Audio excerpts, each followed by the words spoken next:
পুঁটি মাছের ঝাল বানাবো। পুঁটি মাছগুলোকে প্রথমে কেটে ধুয়ে ভালো করে পরিষ্কার করে যে ধুয়ে নিয়েছি। আর একটা মশলা করেছি, আদা, রসুন, পেঁয়াজ, কাঁচা লঙ্কা, আর এর মধ্যে একটা টমেটো দেওয়া যাবে। আর একটু কুচনো পেঁয়াজ নিয়ে নিয়েছি, আর এই একটা টমেটো এর মধ্যে দিয়ে দেবো। টমেটোটা কুচি করে কেটে একসাথে সব পেস্ট করব। এর মধ্যে 2 চামচ জিরের গুঁড়ো নিয়ে নিলাম। তারপর অল্প করে জল দিয়ে একসাথে একটা পেস্ট করে নেব। আর এই যে পুঁটি মাছের ঝালের মধ্যে আমি কিন্তু আলু দেবো, কিছুটা আলু কেটে রেখেছি। নুন হলুদ মাখিয়ে মাছটাকে রেখে দিয়েছি। নুন হলুদ আর একটু সর্ষে তেল মাখিয়ে রেখে দিয়েছি। কড়াই গরম হয়ে গেছে, এর মধ্যে বেশ কিছুটা তেল ঢেলে দেবো। একটু বেশি করেই তেল দিয়েছি, তাহলে মাছগুলো বেশ বড় বড় সাইজেরই আছে, ভাজতে খুব সুবিধা হবে। এই যে মাছগুলো এবার ভেজে নিচ্ছি সব।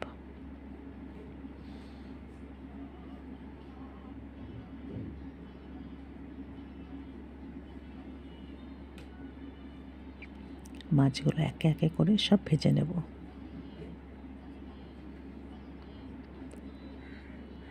প্রথম পিঠটা ভাজা হয়ে গেছে, এবার উল্টিয়ে দিলাম।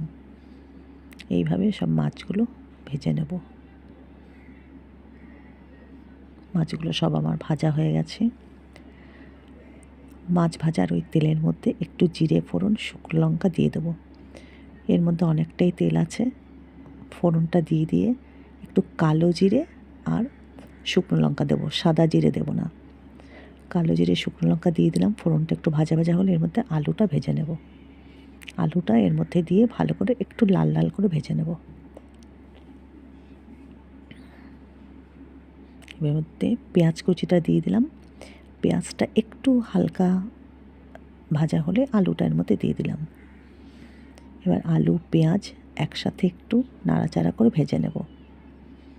আলুটা একটু ভাজা ভাজা হলে এর মধ্যে যে একসাথে পেস্ট করে রেখেছিলাম সেই পেস্টটা এর মধ্যে ঢেলে দেবো। এর মধ্যে একটু আমি হলুদ আর নুন দিয়ে দিলাম। আর আগে এর মধ্যে জিরের গুঁড়ো দিয়ে দিয়েছি। এর মধ্যে এখন এই পেস্টটা ঢেলে দেবো। আলু ভাজার সময় একটু নুন দিয়ে ভাজলে আলুগুলো ভাজা খুব ভালো হয়। অল্প করে নুন দিয়ে দিলাম। আলুটা ভাজা ভাজা হয়ে গেছে। এর মধ্যে এখন এই পেস্টটা ঢেলে দিলাম। এখন ভালো করে আলুর সঙ্গে মশলাটা মিশিয়ে দেবো। ভালো করে মশলাটা কষিয়ে নিতে হবে। সামান্য একটু চিনি দিয়ে দিলাম। নুন তো আগেই দিয়ে দিয়েছিলাম। এবার মশলাটা থেকে যতক্ষণ না তেল ছাড়ছে ততক্ষণ পর্যন্ত মশলাটা আমি কষিয়ে নেব। এ দেখো মশলাটা খুব ভালোভাবে কষা হয়ে গেছে। খুব ভালো করে কষে নিয়েছি। এবার এর মধ্যে পরিমাণ মতন জল দিয়ে দেবো। পরিমাণ মতন জল দিয়ে দিয়েছি, খুব বেশি কিন্তু জল দেবো না। এবার ঝোলটা ফুটে উঠলেই মাছগুলো সবের মধ্যে দিয়ে দেবো।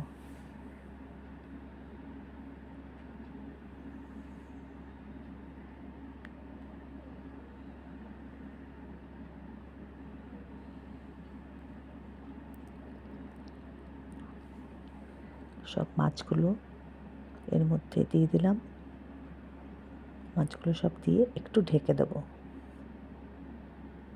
এই দেখো খুব ঝোল করবো না, একটু গামাখা করবো, কেননা এটা কিন্তু আমি পুঁটি মাছের ঝাল করলাম।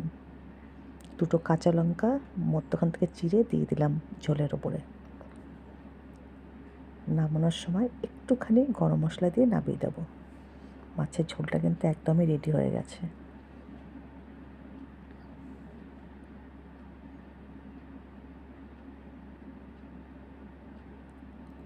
তোমাদের যদি ভালো লাগে তাহলে ইউটিউব চ্যানেলটা সাবস্ক্রাইব করো, কমেন্ট করো, লাইক করো।